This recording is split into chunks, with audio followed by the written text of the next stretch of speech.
Hi guys, this is Devesh. So last video में हमने exercise 7.4 की क्वेश्चन नंबर 7 तक किया था यार। इस वीडियो में हम क्वेश्चन 8 से नहीं करेंगे। इस एक्सरसाइज के बाकी सारे क्वेश्चन होमवर्क है। जो भी कॉन्सेप्ट्स बाकी क्वेश्चन में लग रहे हैं मैं आपको सारे के सारे पढ़ा चुका हूँ। कुछ भी डिफरेंट नहीं है, कुछ भी अलग नहीं है। सारे क्वेश्चन बहुत ज़्यादा सिंपल हैं। तो जो क्वेश्चन मैंने कराए हैं आप उनको कर लो। उसके बाद बाकी क्वेश्चन जो मैं नहीं करा रहा वो आप उनको आज प्रैक्टिस करना, ठीक है ना। हम एग्जाम्पल नंबर 11 से स्टार्ट करते हैं। एग्जाम्पल नंबर 11 में एक नया कॉन्सेप्ट यूज़ हो रहा है विच इज़ पार्शियल फ्रैक्शन। तो हम पहले इसके फॉर्मूले पढ़ लेते हैं क्योंकि इसके फॉर्मूले बहुत ज़्यादा इंपॉर्टेंट है। अगर आपको फॉर्मूला पता है तो आपका आधे से ज़्यादा क्वेश्चन हो गया। First is p x plus Q upon x minus A x minus b. अगर इस तरीके का हमारा कोई भी क्वेश्चन आता है तो हम इसको पार्शियल फ्रैक्शन से कर सकते हैं। अब अगर आप ध्यान से देखो तो ये एक ऐसा क्वेश्चन है, एक ऐसी फॉर्म है जिसके मैं आपको ऑलरेडी एक तरीका बता चुका हूँ सॉल्व करने का। अब इस तरीके से हमें ये करने की ज़रूरत नहीं है, ठीक है ना। पार्शियल फ्रैक्शन बेसिकली क्या होता है, P x plus Q upon x minus ए एक्स माइनस बी, ठीक है ना। इसको हम इक्वेट करके लिख देते हैं। ये राइट में जो लिखा है कैपिटल ए वाली बात, capital A upon x minus A plus capital B upon x minus B. A और बी कोई ना कोई तो कॉन्स्टेंट्स है जो हमें नहीं पता, ये हमें पता लगाने हैं। इस फॉर्म से करने से बेसिकली होता क्या है, हमारे पास इस वाली चीज़ में A upon x minus A plus B upon x minus B, इस चीज़ में क्वेश्चन आ जाता है। ए और बी कॉन्स्टेंट्स हमें कुछ ना कुछ पता लग जाते हैं तो क्वेश्चन बहुत ज़्यादा ईजी हो जाता है इंटीग्रेट करना। सेकेंड फॉर्म में भी वही है, बस उसमें एक्स माइनस ए का होल स्क्वायर है। तो आपको डिनोमिनेटर याद करने यार कि जब डिनोमिनेटर एक्स माइनस का ए का होल स्क्वायर था तो हमने एक बार सिर्फ एक्स माइनस ए लिया और दूसरी बारी में हमने पूरा एक्स माइनस ए का होल स्क्वायर ले लिया। सी पार्ट में जैसे आप देख रहे हो एक्स माइनस ए का होल स्क्वायर और एक्स माइनस बी है, तो एक बारी हमने एक्स माइनस ए लिया, एक बारी हमने एक्स माइनस ए का होल स्क्वायर लिया, एक बारी हमने एक्स माइनस बी लिया। तो डिनोमिनेटर में 3 टर्म्स है तो ए बी और सी 3 चीज़ें आ जाएंगी, 3 टर्म्स आ जाएंगी आरएचएस में। जब 2 ही टर्म्स थी तो सिर्फ ए और बी ही आई थी। फिफ्थ पार्ट थोड़ा सा इंपॉर्टेंट है।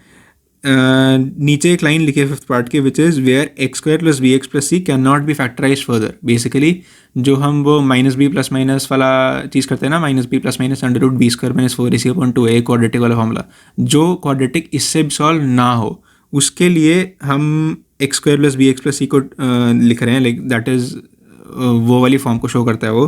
तो जब कैसी क्वाड्रेटिक हो जिसका सोल्यूशन ना हो तो उसके लिए हम फिफ्थ वाला फॉर्मूला यूज़ करेंगे which is capital A upon x minus A plus B x plus C. सिर्फ बी नहीं है, B x plus C upon X square plus B x plus C. तो हो सकता है अभी ना समझ में आ रहा हो, वैसे तो बहुत सिंपल है, बट जैसे जैसे हम क्वेश्चंस करेंगे तो आपको और समझ में आएगा। हम स्टार्ट करते हैं एग्जाम्पल नंबर 11 से। Example number 11, I is equals to integral 1 upon x plus 1 x plus 2 into d x.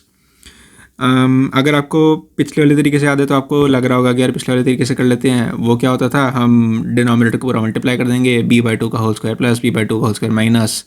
वो थोड़ा सा टफ तरीका है यार और थोड़ा सा उसमें गलती होने के चांस ज़्यादा है, तो हम ये तरीके से सीखते हैं। मैं दिखाता हूँ कैसे। मेरे को पता है पार्शियल फ्रैक्शन जो मैंने अभी चीज़ पढ़ी है, जो मैंने कॉन्सेप्ट पढ़ा है, उससे मैं बोल सकता हूँ 1 upon x plus 1 x plus 2 is equals to कोई ए इज़ अ कांस्टेंट, ठीक है ना। मेरे को नहीं पता अभी क्या है वो, मैं निकाल लूँगा x plus 1 plus B upon x plus 2। Notice करो मैंने इंटीग्रल का साइन नहीं लगाया अभी। जब बेसिकली मैं पार्शियल फ्रैक्शन वाली थ्योरी, पार्शियल फ्रैक्शन वाला फॉर्मूला यूज़ करूँगा तो मैं इंटीग्रल का साइन नहीं लगाऊंगा। इंटीग्रल का साइन लगा दो तो गलत हो जाएगा।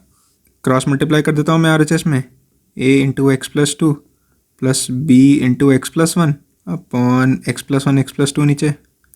दोनों के डिनोमिनेटर कट जाएंगे क्योंकि सेम है LHS और RHS के। मेरे को क्या मिला, 1 is equals to a x plus 2a plus B x plus b. अब मैं क्या करता हूँ, कंपेयरिंग बोथ साइड्स करेंगे हम। तो 1 is equals to a plus B x plus 2a plus b. जब हम कंपेयरिंग बोथ साइड्स करेंगे with respect to the coefficients जो है, तो मेरे को मिलेगा कि 2a प्लस बी तो 1 है, 2a प्लस बी आ गया 1, a प्लस बी आ गया 0। कैसे? क्योंकि x के साथ वाली जो टर्म है यहाँ पे which is a plus b, वो यहाँ पे मेरे को है ही नहीं। बेसिकली LHS में मेरे पास है 1 प्लस 0 डॉट एक्स, ठीक है ना।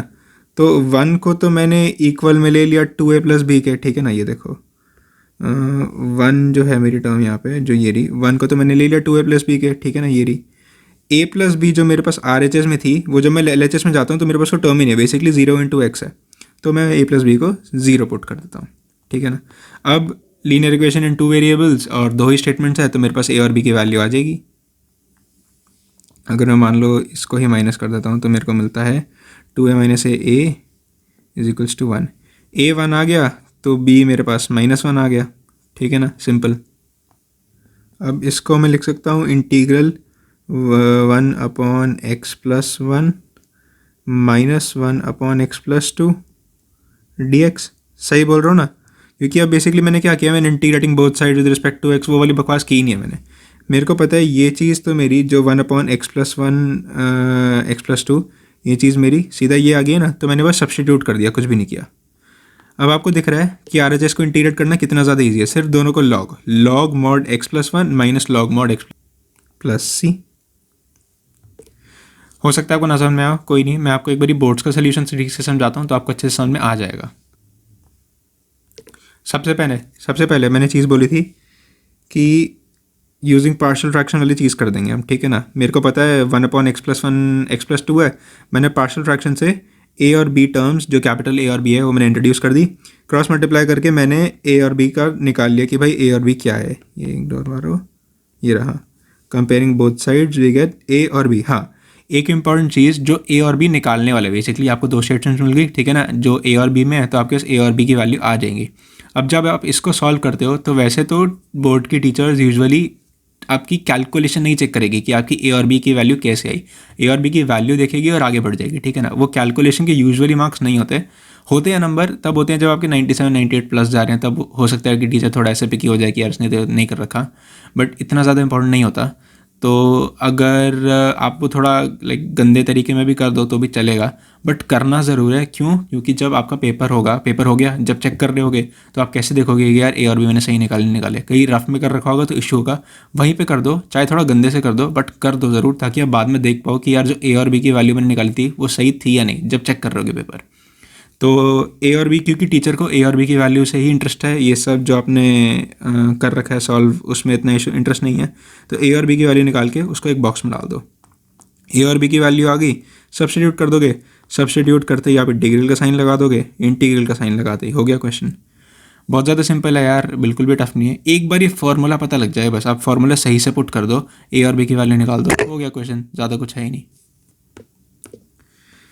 एग्जाम्पल नंबर 12 बहुत ज़्यादा इंपॉर्टेंट है, क्योंकि ये एक चीज़ ऐसी बता रहा है जो मैंने अभी तक नहीं बताई है, विच इज़ जब भी हम ये वाला तरीका यूज़ करेंगे, जो हमारे पहले वाले क्वेश्चंस में भी था, पहले वाले क्वेश्चन में जो इस तरीके वाले क्वेश्चन थे उसमें मैंने बताया था कि न्यूमरेटर और डिनोमिनेटर की डिग्री इक्वल नहीं हो सकती, न्यूमरेटर की डिग्री डिनोमिनेटर की डिग्री से कम ही होनी है।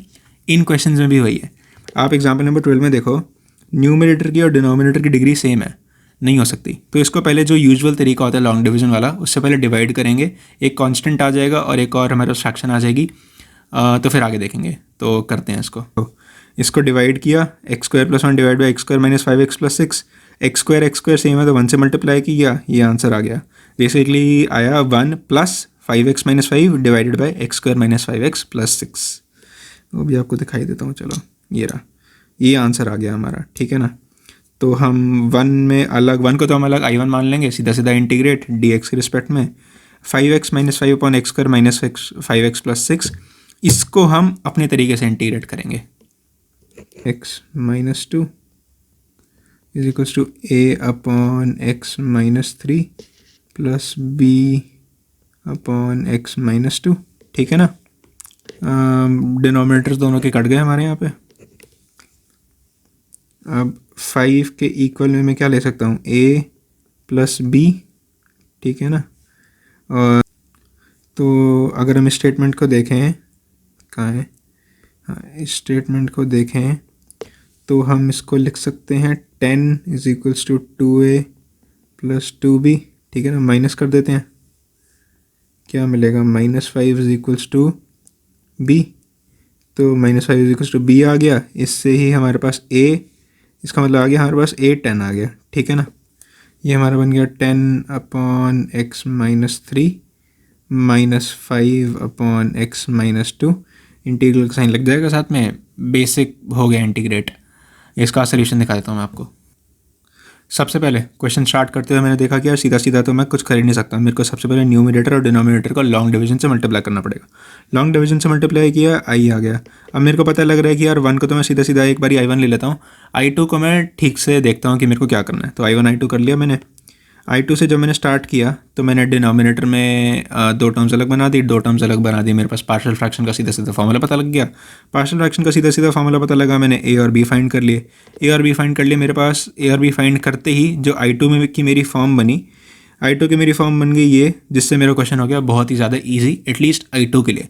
I1 का तो मेरे लिए क्वेश्चन पहले ईजी था, I1 ये रहा, I1 को मेरे पास इंटीग्रेट करके आ गया ये, और I मेरा बन गया ये।